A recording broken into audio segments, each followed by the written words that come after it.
Hello everyone, I am the storyteller, and tonight I am here just to help you relax, to drift off to sleep by the sound of the waves, like the whispers of old souls. I know you have come to this video not just to hear the story, but also to find a deep, peaceful sleep. But before we begin, please gently like the video and subscribe to the channel so I can continue to tell you strange stories under the dim moonlight. Where are you from? And what time is it where you live? Just relax. Let your body relax. Put all your worries down by your pillow. Let me take you into a world of mysteries where the wind and the waves mingle, and unsolved mysteries are waiting to be told. Are you ready? Do flamethrowers belong in the library? We lose people all the time. It's just the nature of the job. What can you expect from a place full of nooks and crannies? People intentionally go to get lost in. I usually don't worry when I don't see someone for a while. But when it's been days since someone's checked out, it's usually a sign that I need to step in. I'm not doing this alone, thankfully. No librarian is ever truly alone, are they? I have help from the watchers and listeners of the shelves. Thanks to them, it usually doesn't take long to get the scent, if you know what I mean. However, today is one of the rare and unfortunate exceptions when my search has exceeded more than an hour, and an hour is pushing it. I've been searching and asking around for almost 6 hours, scouring shelves and listening for the telltale breathing. The watchers have their quadrants, so it's much like playing hot and cold. Bad news, one says, and my brain shivers in my skull, both from its existence and its statement. They crossed the tape, says the watcher, and I groan. Are you sure? My stomach still drops at the thought, even though I've been doing this a very long time. Long enough that I remember every book on every shelf better than my own child's face. But knowing a poor soul lost themselves beyond the tape, I grieve for them. The watcher doesn't speak, but generates an affirmative sensation. That means I have to backtrack to my desk for supplies. I thank them, asking that they send word ahead of my arrival. It's been a while since I've had to go past the tape, which means it's been a while since I entered the broom closet. The helmet is dusty. It looks almost like it's from one of those old-fashioned scuba diving suits. It's not nearly so heavy, though. There's a bright lamp affixed to the front just above the visor, but it's as much of a hindrance as a help. While most of the time, those beyond the tape know not to bother me, some still get bored enough to try, and the lamp acts like a beacon. I don't blame them. It's what prisoners do.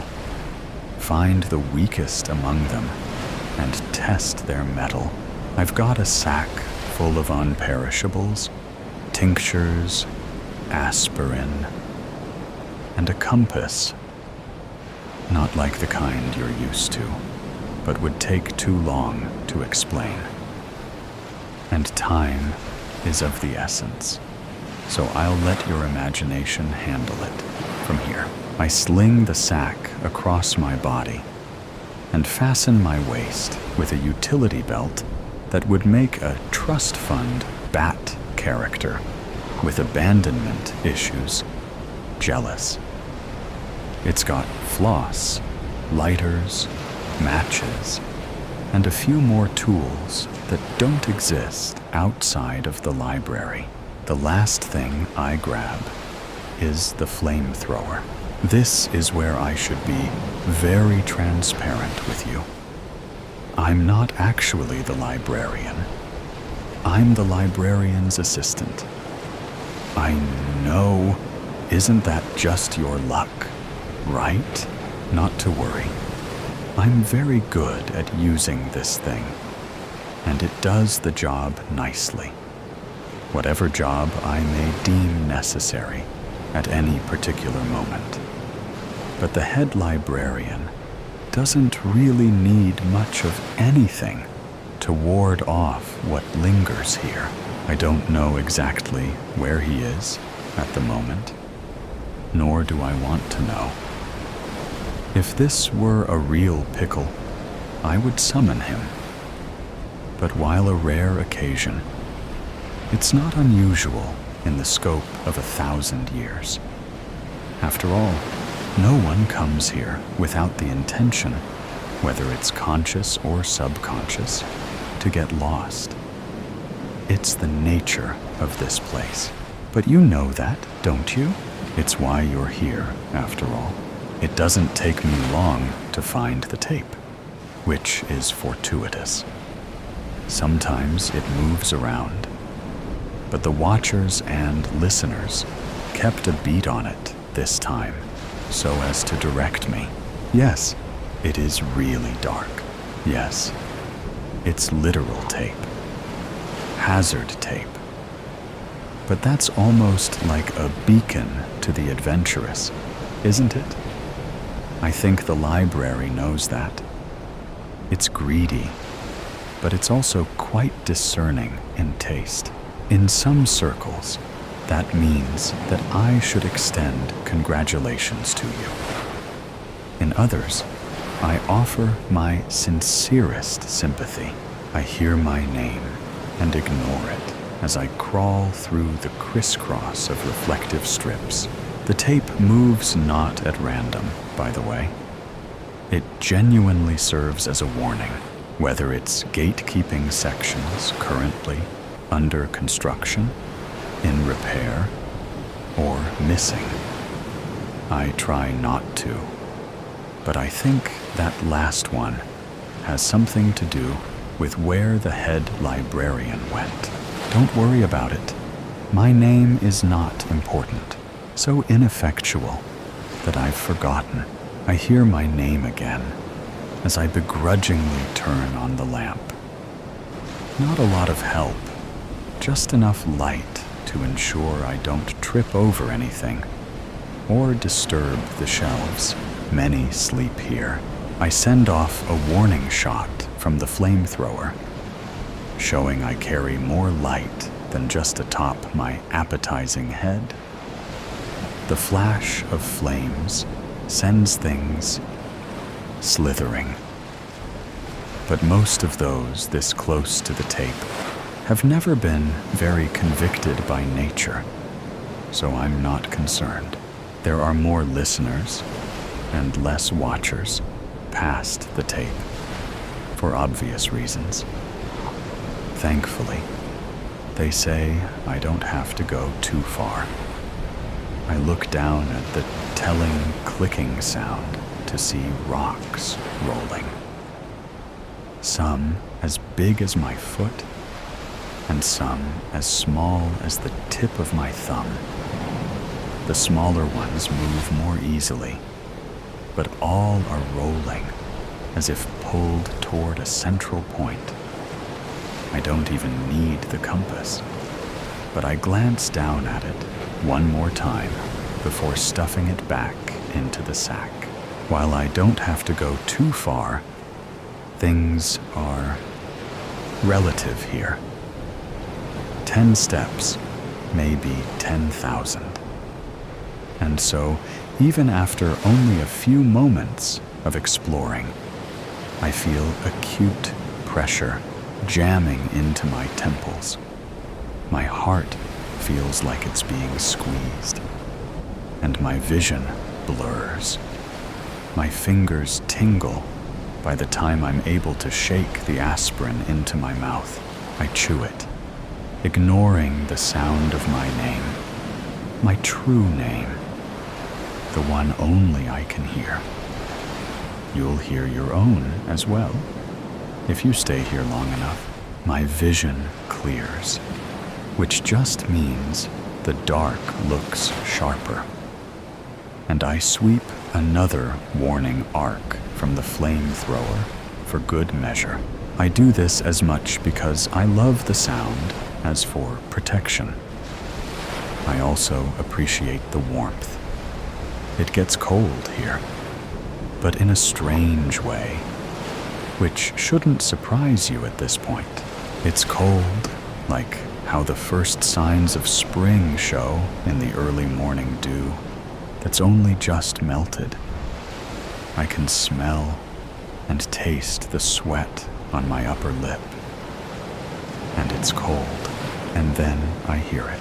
A few or 1,000 steps later, the breathing sound I've been listening for. The pace of the rocks quickens, and my head is turned down, so the helmet light prevents me from tripping over or impeding their journey. A famous author once said, "All things serve the beam." And that's as true in this world as it is in the others. Except this beam, this beacon, is attached to our lost visitor. I can only hear the rocks, mumblings, and the breathing sound now. The smell is so musty and thick, like the air is full of sweat and dust, like I've stuck my head out the window during a heavily falling rain. If I think hard enough about it, soon I'll be drenched, so I don't. While the rocks are almost the perfect tell, and the listener's too corroborates the evidence, you can never be too sure. Only light can be sure. I take a match from the tiny box, snap it to life, and then blow it out. Tiny smoke tendrils curl and waft until they also follow the same flow as the rocks. Excellent. We've not been led astray. A few or 1,000 more steps, and the rocks are gathering down an aisle where the breathing is more like wheezing, like the desperate struggle to take in. Lo and behold, we found them. Poor thing. Judging by the state of her, she got lost early. She's likely been here for most of the day. The book covers her face, consuming her head like a kid on a particularly large popsicle. The pages flutter gently against her too white jaw. The papery quality of her skin and the wanting muscle mass show how little time was on our side. Not a moment to waste.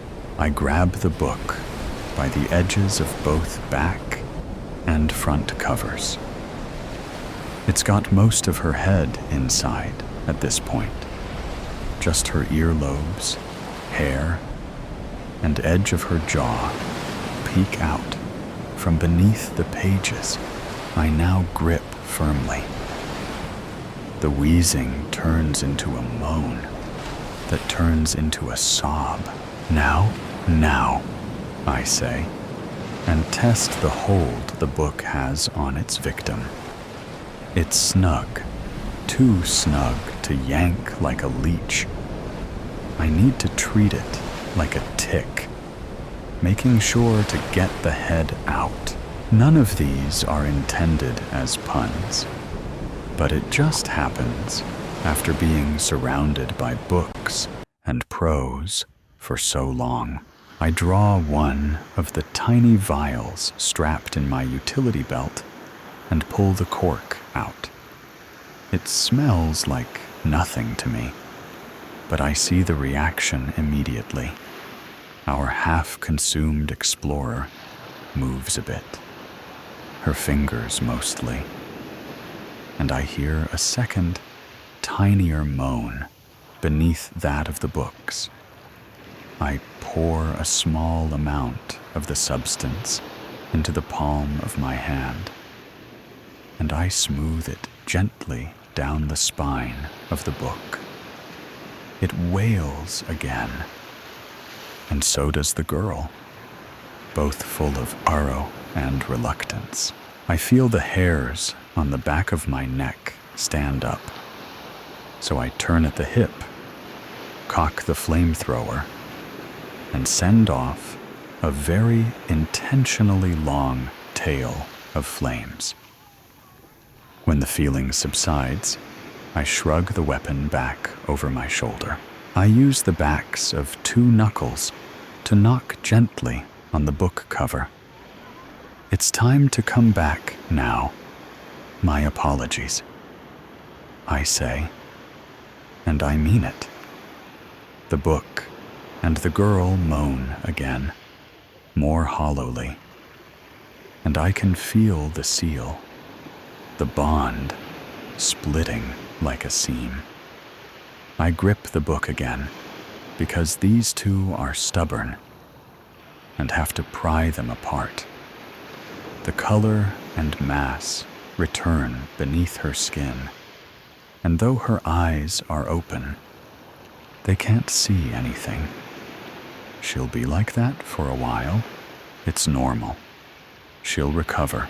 I pour the remaining contents of the bottle down the part of her frazzled blonde hair.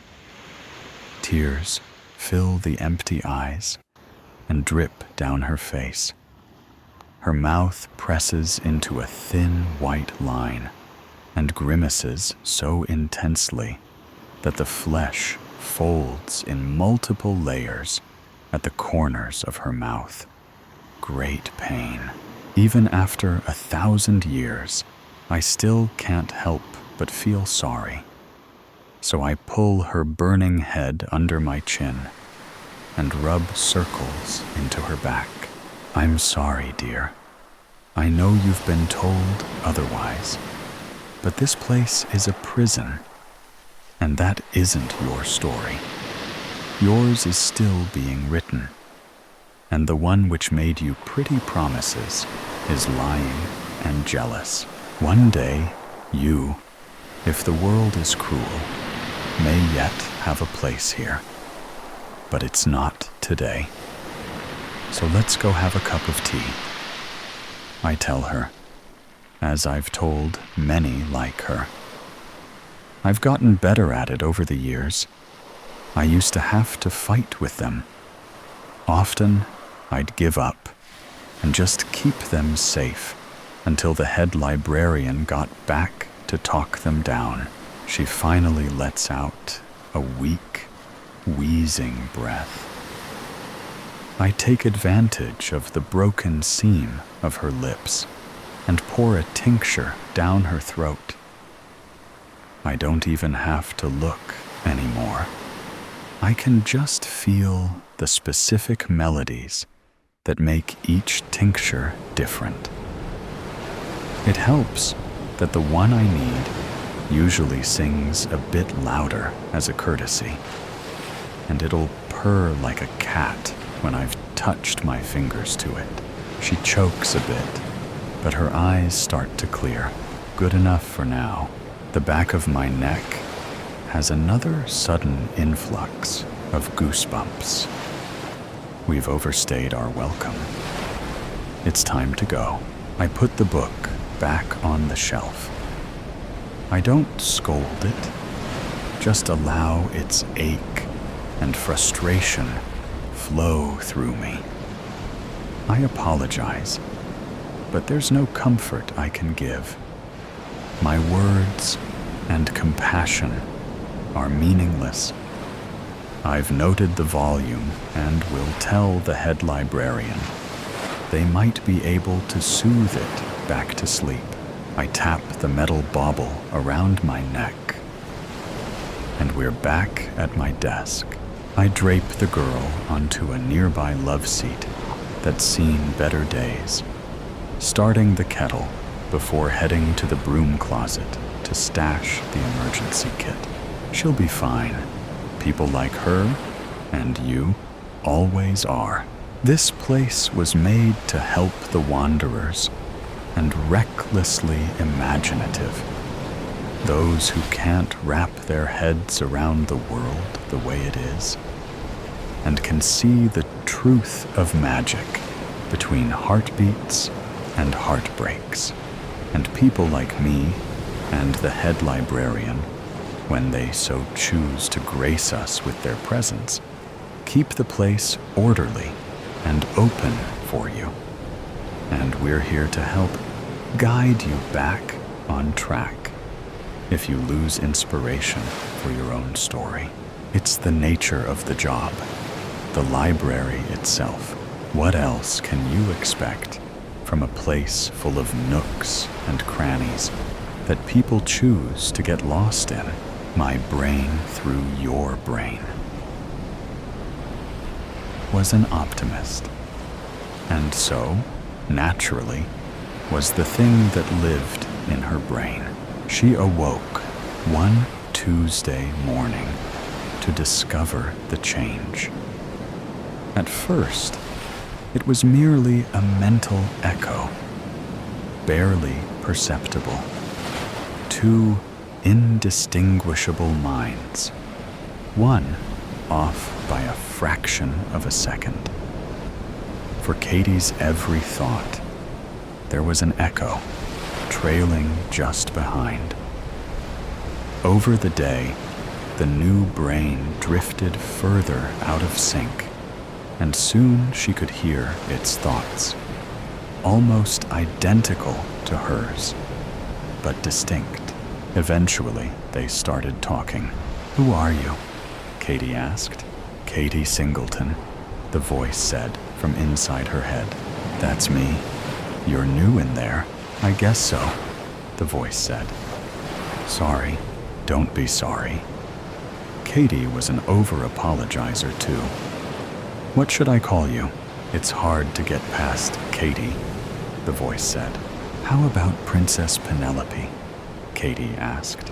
It was the name she'd given her imaginary friend when she was an 8-year-old princess junkie. Princess Penelope had filled a void. Playmate, partner in mischief. The sister she never had. The voice was as thrilled as Katie was. It remembered the same childhood. "I love it," she said. "I feel so fabulous. I'm Princess Penelope." Katie wondered what her therapist would have to say about all this, but decided to just go with it. It was nice to have someone like-minded to talk to. They quizzed each other as Katie waited for the morning train, phone held to her ear so onlookers would think there was a real person on the other end of the conversation. "Favorite color?" Princess Penelope asked. "Turquoise," they said together. "Turquoise." "Movie?" Katie asked. "Eternal Sunshine," they replied simultaneously. "Eternal Sunshine." "Guilty pleasure food?" "Rocky Road," Katie said, as Princess Penelope replied, "Raw meat." Katie paused, puzzled. It was the first discordant note of their friendship. The train arrived, and they got on. Together, of course. "You seem distant," Noah said. It was Sunday morning. They were burrowed under covers, hiding from the daylight. "Just like eternal sunshine," Princess Penelope noted. Katie had thought the same thing. She smiled. It was like having a sister, a twin. Noah waited for a response. "See?" he said. "You're somewhere else." Katie had felt disconnected from Noah well before the appearance of her invisible friend. Their relationship was stagnant, all unhealthy patterns. She pretended to laugh at his jokes. He feigned interest in her plans. "So, what is it?" He seemed more annoyed than concerned. When she moved to the city to be with him, everyone said that she was moving too fast, that it was a bad idea. In time, Katie realized that they were right. She and Noah didn't really know each other, didn't even like each other. "Did you meet someone?" She traced the line of his jaw with her index finger. Gently. "Can't we just be quiet together?" she asked. Noah sighed, but pulled her close anyway. "I'd love for us to tell him," Princess Penelope said, "but he'd never understand." At the market for dish soap, Katie became distracted by the meat aisle. She settled on a pound of ground chuck, leanest she could find, 98% fat-free. It made her feel less guilty about the purchase. "It's okay," said Princess Penelope. "You know, pregnant women also crave protein." Katie didn't see the relevance, but didn't argue. The woman at checkout eyed her suspiciously. Katie wondered if there was something in their demeanor that called attention to them. "Are our eyes twitching?" Katie asked Princess Penelope aloud. "Excuse me?" the woman behind the counter responded. Katie quickly took her bag and went to the alley out back. By the dumpsters, she tore through the plastic wrap and pulled out handfuls of ground beef, squished it between her hands, into her mouth. Her teeth released saturated blood from spongy tissue to drip down her throat. Princess Penelope almost cried inside her, and Katie felt sustained in a way that was new to her, supercharged. "Oh, God." She buried her face in the package of meat, gobbling like a starved mutt, sucking down every stray drop of juice until her tongue lapped against the styrofoam backing. "Oh, God, what are you?" Katie asked. Noah slept in the bedroom. They'd barely spoken that evening. When she came in from work, he told her she looked sick. It was true. She'd examined herself in the bathroom mirror, cheeks hollowed from lost weight, bags under her eyes, dark as bruises, thinning hair, chapped lips, sores. Still, his words hurt her feelings. Princess Penelope's, too. Now Katie sat on the couch, streaming shows she'd already seen. A shield of noise so Noah wouldn't hear her talking. "I don't know," Princess Penelope answered. "A figment of my imagination? Some part of my brain? I don't think so," Princess Penelope said. "I exist. I'm not a stray thought, or a ghost, or anything like that. But what do you look like? I can't tell. I only see my brain. Through your brain, if that makes sense." "It does," Katie said. "I think there's something. Something you saw, or maybe read. A clue. I'm going to look." Princess Penelope could find memories Katie had lost It was a wonderful secret shared between them. Her internal friend could call up, with perfect clarity, forgotten birthday parties, replay, word for word, conversations with friends who'd moved away, recover romantic feelings for Noah from those blissful first months when he'd been her lifeline in an unfriendly new city, rescue her mother's smile when she'd been happy, her father's when he'd been alive. "Let me know if you figure it out," Katie said. Princess Penelope went quiet while she searched, and Katie felt lonelier than ever. Shows replayed in front of her, and she didn't bother clicking yes when the "still watching" prompt appeared. She fell asleep, sitting up. No transition. Her brain just clicked off like a light. "Wake up," Princess Penelope said. Katie opened her eyes. She stood in the bedroom, facing a wall. "What's going on?" she asked. "Don't be mad," Princess Penelope said. "What happened?" Katie willed herself to turn from the wall and realized that she couldn't. Princess Penelope was in control. "I won't be mad," Katie said. "Just show me." "In a minute," Princess Penelope said through their mouth. Now she was the one using it. "I realized what it was. You saw a video in high school, science class. The zombie wasp. It played in their head. National Geographic. Wasp larvae take over a caterpillar while feeding on it from the inside, directing it to gorge itself until they're ready to eat their way out." "You're a wasp?" Katie asked. "Something smaller, I think," Princess Penelope said. "But the same idea. Some kind of bug, maybe."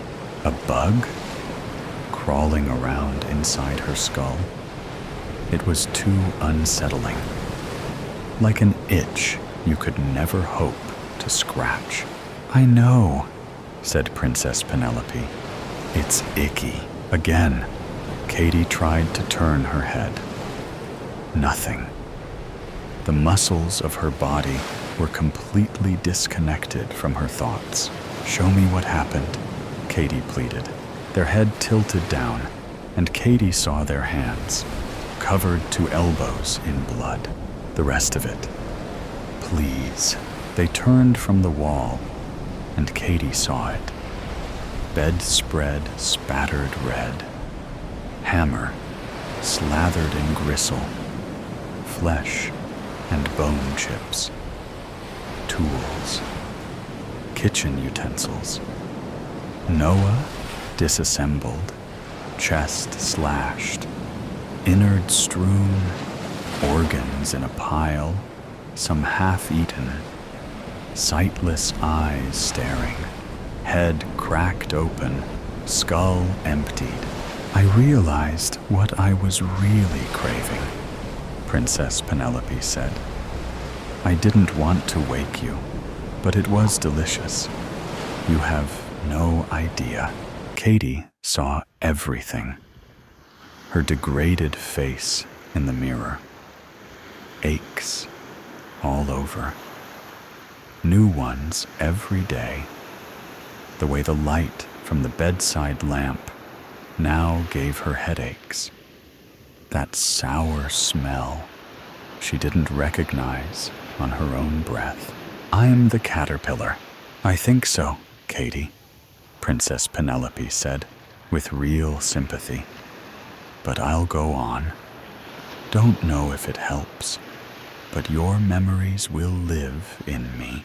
Katie felt herself cry, but no tears came.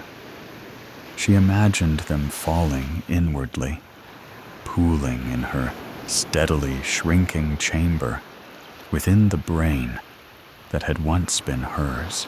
"I'm so sorry, sweetie. Let's get ice cream." Rocky Road? It was a nice thought. Princess Penelope knew her so well, the sculptor of Lyon. Jacques heard someone enter his fifth-floor studio, heard the heavy groan of the old wood door, heard the tired thing thunder back into place, slamming with a finality that said no more. And it was the only thing that stopped him from pitching forward from his balcony into the street below. Rich heels snapped against the scuffed parquet floor, and the boards underneath strained against the weight of every step the stranger took. "Hello?" came a man's voice. Jacques relit his cigarette for the fourth time and looked out over Lyon. His studio was the top floor of a tower, sitting in the crook of the Saône, and he had a lovely view of the Pont de la Feuillée. They still called it the New Bridge, even though it had been reconstructed nearly a decade ago, in 1841. He could just see one of his lions from this angle, a stoic beast carved of marble, watching over the people of the city as they crossed the bridge. One of his first commissions. "Hello?" came the man's voice again. It was curious but calm, familiar but unrecognizable, a voice that tugged at his memories and hid at the corner of his eye. Jacques huffed. If he should fall from his balcony, he'd tumble 5 floors and strike the cobble below. With luck, head first. But it would leave a mess for his landlady. And besides, he had company. Ah, but the Pont de la Feuillée. If he snuck out at night, he might throw himself to the mercy of the Saône and let it wash away the grayness of his life. "Hello? Jacques? Out here." He flicked the last of his cigarette over the railing. On the balcony, the steps drew close, and only once Jacques felt the presence of another beside him did he turn. And Jacques startled. Beside him stood a man dressed head to toe in rich reds and blacks, accented with gold buttons and chains and jewelry. His boots were buckled with gold. His hands were covered in black satin gloves, and upon his head sat a broad-rimmed hat with a white feather in the band. The clothes screamed wealth, if not style, though perhaps they whispered a style to come. "Monsieur Desrosiers." Jacques cleared his throat. "Pardon me, sir, but I was not expecting you." "No matter." Monsieur Desrosiers smiled and patted Jacques on the shoulder.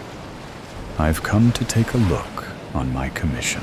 Something cold shifted in Jacques' bowels.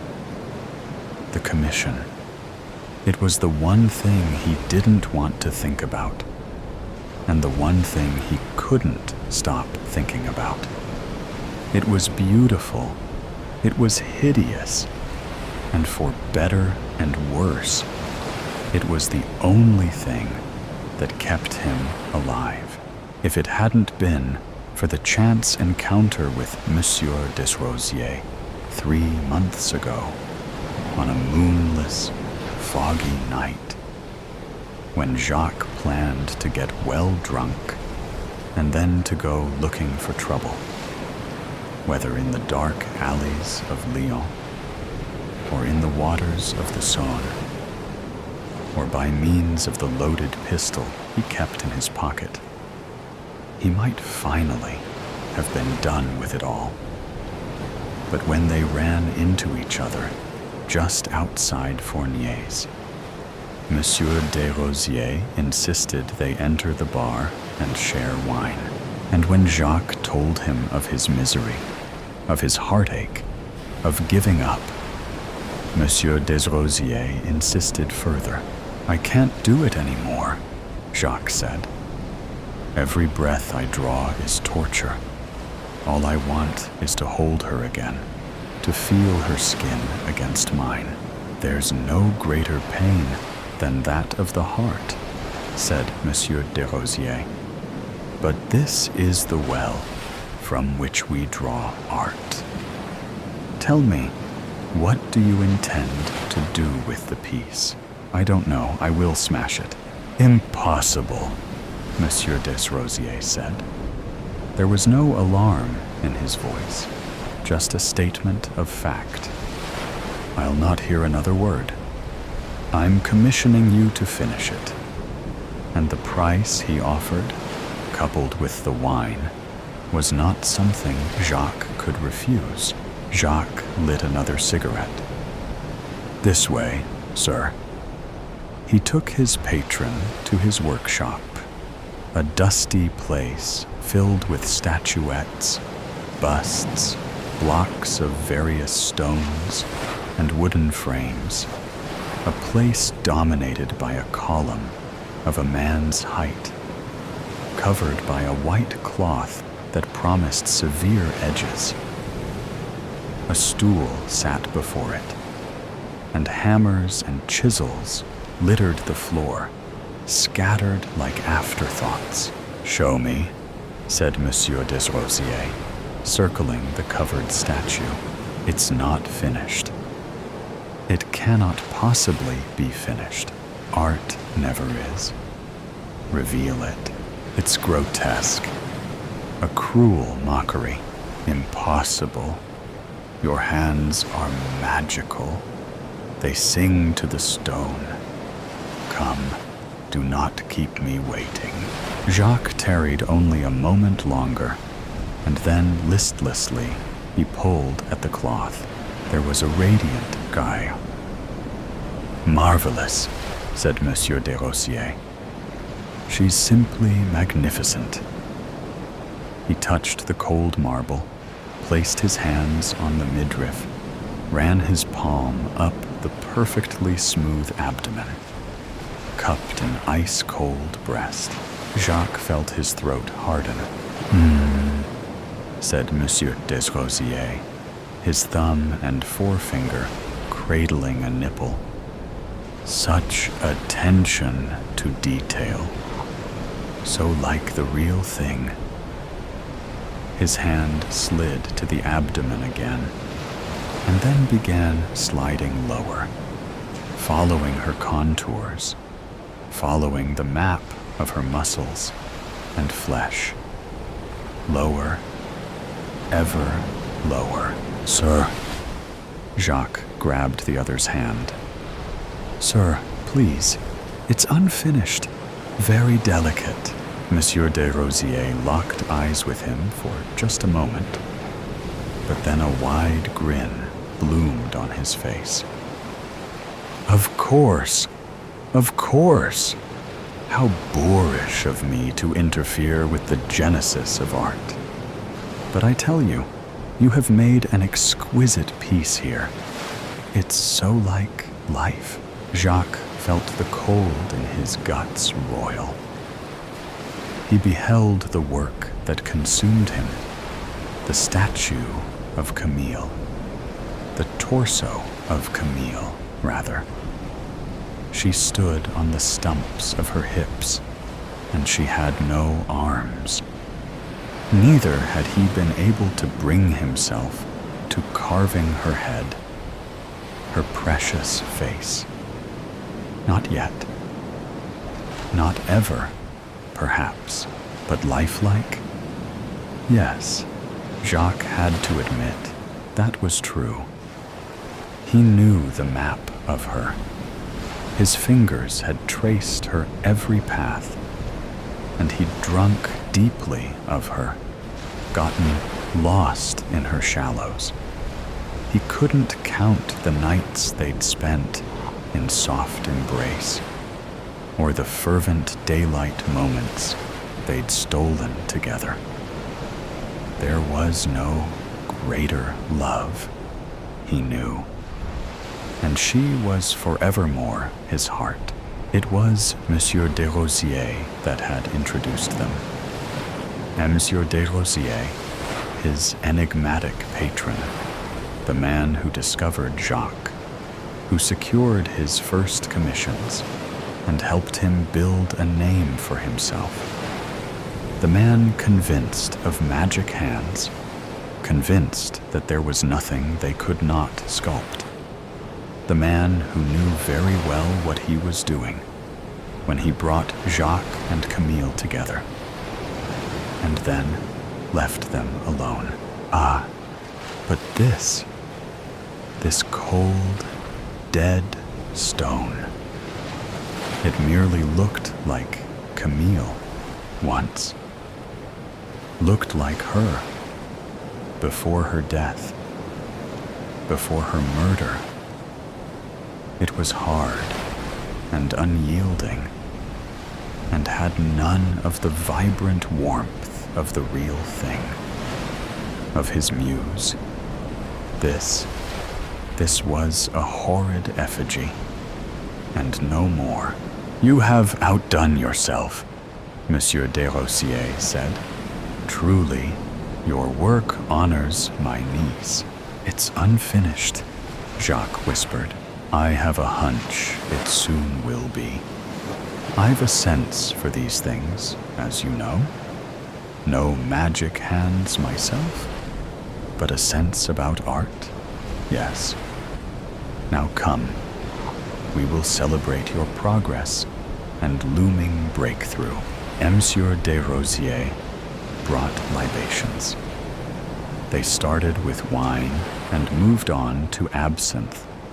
And all the while, Monsieur Desrosiers talked about his views on art and how through it, he firmly believed, man could pierce the veil through force of will alone, he said, to create, like God. Jacques' vision swam, but Monsieur Desrosiers seemed cogent, no matter how much he downed. But the conditions must be right. We must truly want it, as only the empty heart of the artist wants. Soon, Monsieur Desrosiers said, you are my most prized sculptor in all of my stables. Soon you will prevail. I don't doubt it. Now, I leave you to it. Jacques finished what remained of the bottles after his guest departed, deep in the black of night. The man was strange and always appeared at just the right time, or just the wrong time. It was M. Desrosiers that introduced him to Camille, and then later introduced him to the news of her death. It was he that found her, strangled, they said, among the rose bushes on the family estate. The murderer never found. It was he. Jacques didn't know if it was he. M. Desrosiers was the last to see her alive. That didn't mean anything. Besides, it was disrespectful to harbor such suspicions about the man who funded him. Besides, it was too terrible to consider if Monsieur Desrosiers had played a role. If instead of doing something about it, Jacques had merely taken those funds.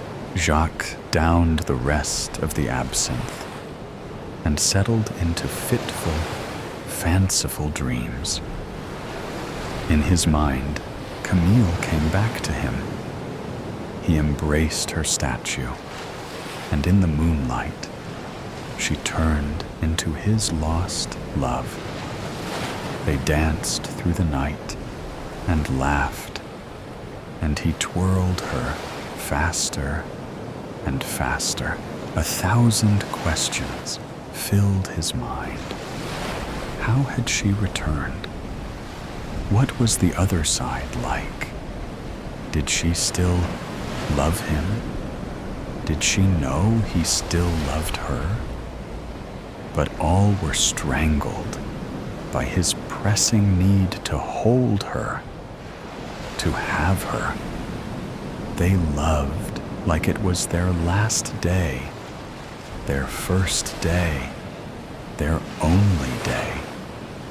And he fell asleep in her embrace, tangled in sheets, feeling the warmth of her touch once more. By morning, that touch had grown cold. He awoke to a piercing headache and found himself draped over the unfinished statue. The headless, faceless cadaver, the armless and legless corpse, the pale imitation of a woman whose voice he could barely remember, whose touch he craved more than breath itself. Cold, cold, cold, but soft. He gripped her shoulder and found his fingers sank into the marble, deformed it like skin. Gray skin, pallid skin, and webbed with dark veins, nearly black. He rose to sit, tried to lift her, and found she bent backwards, as though she had a spine, as though she were flesh. Dead flesh. Jacques recoiled, swore. What was this? He wondered. Was this the drink? Had his mind finally broken?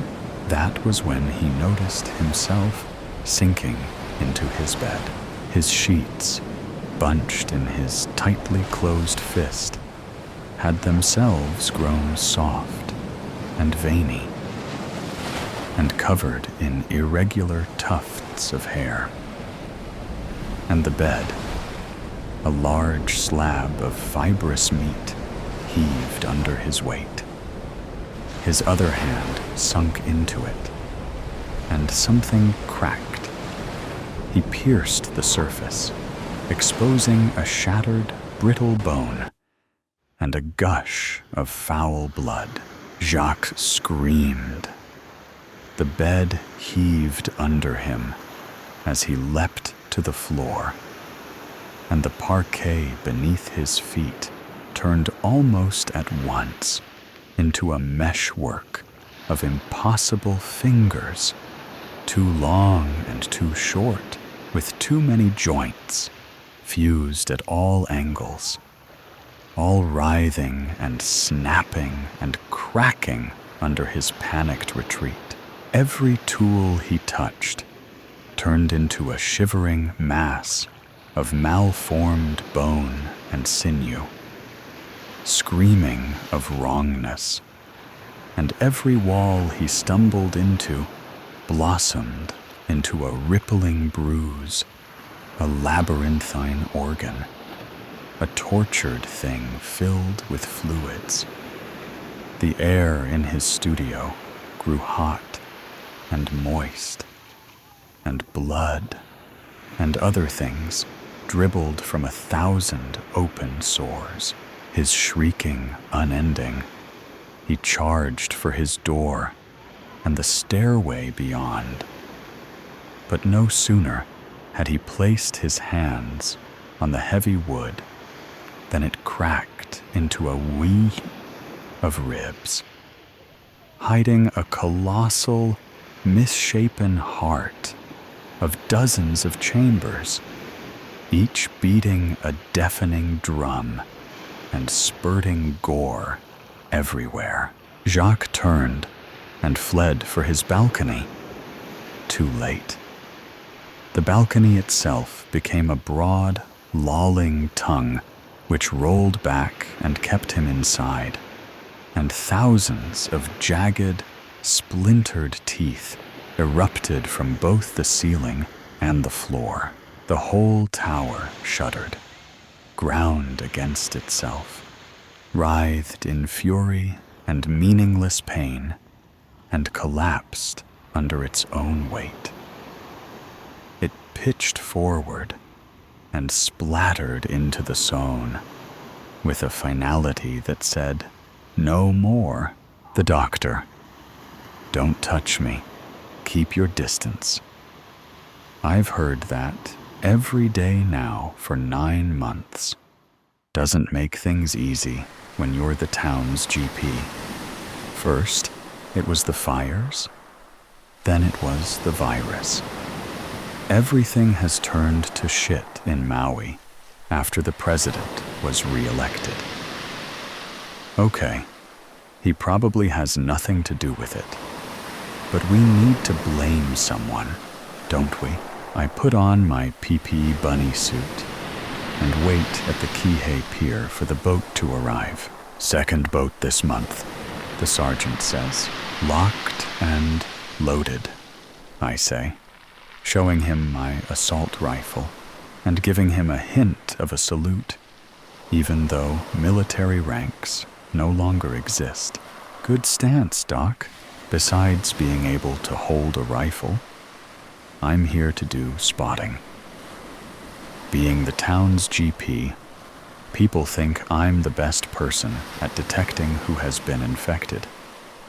What I don't tell those people is that the virus is invisible, and we don't have any medical supplies or way to detect it. And since we've run out of insulin last month, I've lost much of the feeling in my fingers. And my toes? We've lost our connection weeks ago. One day at a time. I need to carry on. I have a duty to my patients. The boat nears the dock.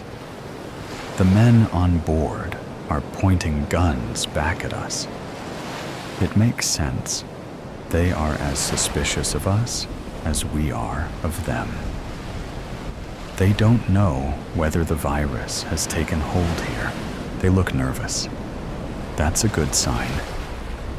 I hold my numb finger well away from the trigger of my AR-15. When the takeover began, it was easy to spot them. The freelancers. The first thing they lost was self-care. All they did was work. They spent no time looking in the mirror. All they wanted to do was to book billable hours. We normal people used to work 8 hours a day. They could work 20. But lately, the gig guru's AI has injected more of a human touch into the virus, leaving just enough human instinct for them to fly under the radar. Unless one is very, very discerning. A man on the front of the incoming boat shouts, "Honolulu Medical Supply Run, Captain Johnson from Tripler AMC." The sergeant gives a proper military salute to the boat. "Sergeant Jaworski, are we good to dock, Sergeant?" "All good here, Captain." The sergeant nods and signals the others to tie up the incoming boat. A moment later, Captain Johnson jumps off. I study his face closely. Well-defined cheekbones. We've all on a starvation diet these days. He notices my stare. "Hey, chill out. We're friendlies." I keep my distance. Gig Guru's virus is so large, it doesn't spread easily. It can't travel through the air without its high molecular weight, making it drop to the ground. How it infects people, no one is exactly sure. Every story that changes history begins with a spark.